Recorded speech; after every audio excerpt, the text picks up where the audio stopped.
यह घटना 1675 की है, जब औरंगजेब का भारत पर शासन था।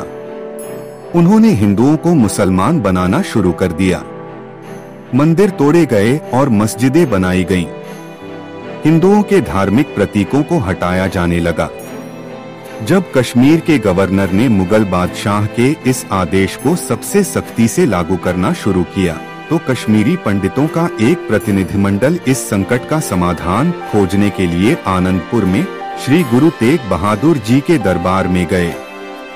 उन्होंने आकर अपनी समस्या और दुख बताया। गुरु साहिब ने सोचा कि यदि उन्हें कोई उपाय नहीं बताया तो ये धर्म त्याग देंगे या मार दिए जाएंगे। इसीलिए गुरु तेग बहादुर जी ने कहा कि यह संकट तभी टलेगा जब कोई महापुरुष इस जुल्म के खिलाफ खड़ा होगा।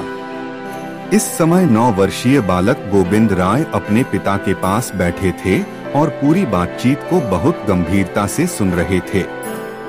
गुरु गोविंद राय ने उत्तर दिया कि आपसे बढ़कर महापुरुष कौन है।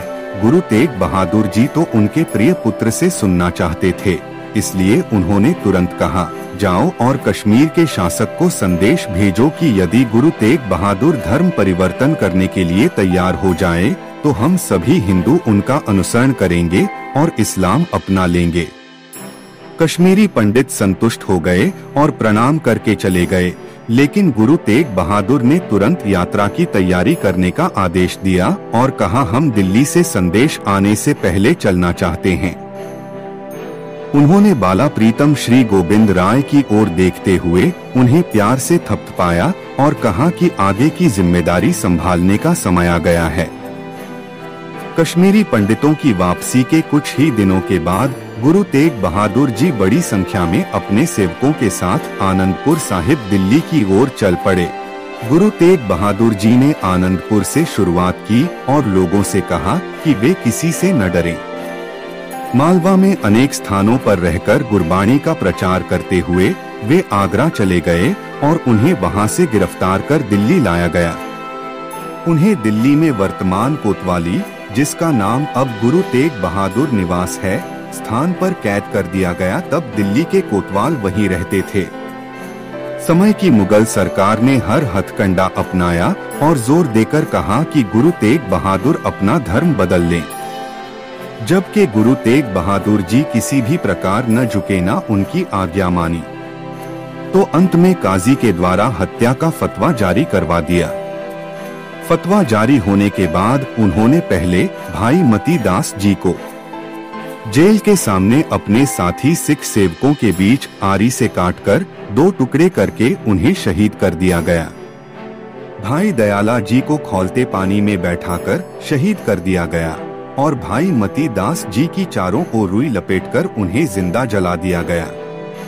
इसके बाद गुरु तेग बहादुर जी को जेल से बाहर निकाला गया और तलवार के साथ कोतवाली के बाहर एक पेड़ के नीचे रखा गया। उनके शरीर से सीस को अलग करके शहीद कर दिया गया। दिल्ली में लाल किले के सामने इस शहीदी स्थल पर गुरुद्वारा सीसगंज बना हुआ है, जहां गुरु तेग बहादुर अपनी शहादत से पहले बैठे थे।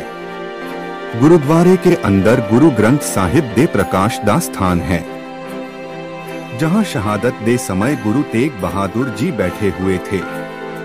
आनंदपुर में सीस दा संस्कार जब गुरु तेग बहादुर जी चांदनी चौक दिल्ली में शहीद हुए थे, उस वक्त सरकार ने चेतावनी भी दी थी कि कोई भी सीस नहीं उठाएगा, जो भी गुरु का सिख आगे आएगा वह भी मारा जाएगा।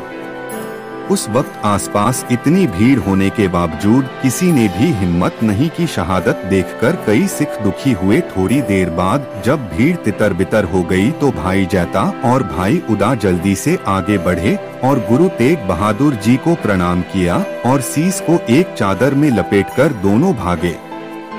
जब शासकों को पता चला तो उन्होंने पीछा किया, लेकिन यह नहीं पता कि वह किस तरफ से दिल्ली से बाहर कैसे निकल गए हैं।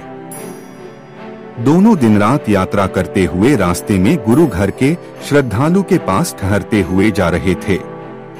अपने प्रवास के अंत में वे कीरतपुर साहिब पहुँचे और वहां से आनंदपुर सुनेहा भेजा। जब भाई जैता और भाई उदा सभी सिखों की अगुवाई में आनंदपुर पहुँचे तो सारी सिख संगत, बाला प्रीतम, श्री गोविंद जी, माता गुजरी और परिवार के अन्य सदस्य और बाहर भी खूब भीड़ लग गई थी। दोनों सिखों ने जब शीश गुरुदेव पिता के साहबजादे की गोद में दिया, उस दृश्य को बड़े बड़े पत्थर दिल भी नहीं देख सकते थे। गुरु तेग बहादुर जी के शरीर का दाह संस्कार सम्मान, स्नेह और प्रेम से आनंदपुर में आंसुओं की धारा बहते हुए किया गया।